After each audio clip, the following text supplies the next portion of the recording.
ایک بادشاہ تھا، وہ مرنا نہیں چاہتا تھا، اس کی خواہش تھی کہ قیامت تک وہ زندہ ہی رہے۔ ایک حکیم صاحب نے اسے کہا، بادشاہ سلامت، فلاں ملک کی سرزمین سے ایسی ایسی جڑی بوٹیاں پیدا ہوتی ہیں جن میں آب حیات کی تاثیر ہوتی ہے۔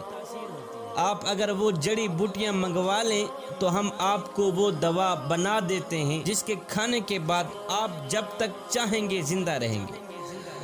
بادشاہ نے فوراً ہی اپنے وزراء میں سے 5 وزیروں کو دوسرے ملک میں بھیجنے کا حکم جاری کر دیا کہ جاؤ دوسرے ملک کے جو بڑے راجا ہیں ان کو میرا سلام دو اور کہو کہ مجھے فلاں فلاں بوٹی کی اشد ضرورت ہے۔ سنا ہے وہ بوٹی آپ کے ملک میں پائی جاتی ہے، لہٰذا مجھے ان بوٹیوں کی اشد ضرورت ہے، اس لیے کہ میں مرنا نہیں چاہتا۔ خیر 5 وزیر دوسرے ملک میں پہنچے، راجہ صاحب کو سلام دیا، پیغام سنایا۔ جیسے ہی راجہ صاحب نے سنا کہ بادشاہ مرنا نہیں چاہتا تو راجہ صاحب نے کہہ لگانی شروع کر دی، ہنسنا شروع کر دی۔ ہنسنے کے بعد راجہ صاحب نے فوراً ہی سپاہی بلوائے، ان سب کو گرفتار کرا دیا۔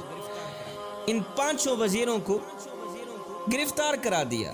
گرفتاری کے بعد راجہ صاحب نے حکم جاری کر دیا کہ ان سب کو لے جاؤ فلاں پہاڑ کے نیچے ایک خیمے کے اندر بند کر کے۔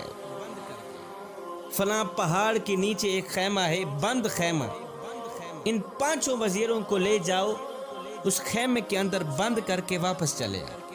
اور ہاں، ساتھ میں ان 5 وزیروں کو یہ بھی کہہ دینا کہ جب تک یہ پہاڑ 2 ٹکڑے نہیں ہوتا تم آزاد نہیں ہو۔ جس پہاڑ کے نیچے تم پڑے ہو، جب تک یہ پہاڑ 2 ٹکڑے نہیں ہوتا تم آزاد نہیں ہوتے۔ سپاہی ان 5 وزیروں کو لے گئے، پہاڑ کے نیچے خیمے کے اندر بند کر کے واپس چلے آئے۔ اب ان 5 وزیروں کو چاروں طرف موت کے آثار نظر آنے لگے۔ وزیروں کو چاروں طرف موت کے آثار نظر آنے لگے۔ کھانے پینے کو کچھ نہیں تھا۔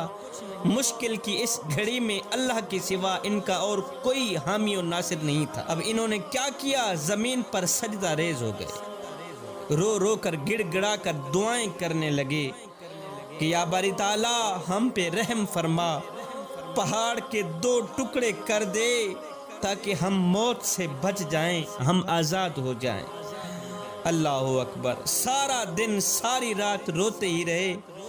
ان کے دن رات رونے کے بعد میرے اللہ کی رحمت جوش میں آئی، میرے اللہ نے ان پر رحم فرمایا، ان کی دعا قبول ہوئی۔ ایک دم زمین ہلنے لگی، زلزلہ آیا، پہاڑ جڑوں سے ہلنے لگا اور پہاڑ کے 2 ٹکڑے ہو گئے۔ اللہ اکبر۔ زلزلہ آیا، پہاڑ کے 2 ٹکڑے ہو گئے، ان کی دعا قبول ہو گئی۔ اب راجہ صاحب نے آرڈر دیا کہ ہماری شرط پوری ہو گئی ہے، پہاڑ کے 2 ٹکڑے ہم چاہتے تھے ہو گئے ہیں، اب جاؤ ان 5 وزیروں کو میرے پاس لے آؤ۔ سپاہی گئے، لے آئے۔ جب وہ سامنے آئے تو راجہ صاحب نے کہا، بھائی اب تم واپس اپنے ملک میں جاؤ، اپنے بادشاہ کو یہ سارا واقعہ سنانا، جو کچھ آپ لوگوں کے ساتھ ہوا ہے، یہ ساری کہانی اپنے بادشاہ کے آگے پیش کر دینا، آخر میں بادشاہ کو میرا ایک پیغام بھی سنا دینا۔ جی راجہ صاحب، کون سا پیغام ہے؟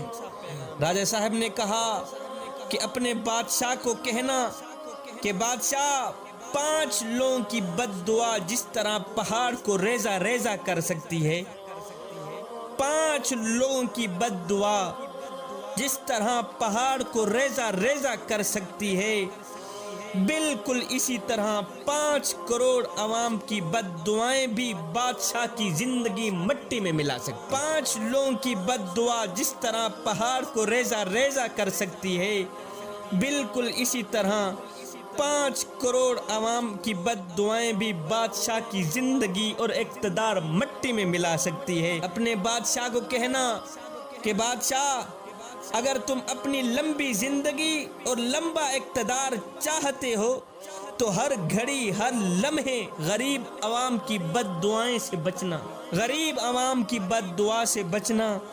جب تم غریب عوام کی بد دعا سے بچ گئے پھر تمہیں کسی بوٹی دوا کی ضرورت نہیں رہے گی، قیامت تک تیرا ہی چرچا ہوتا رہے گا۔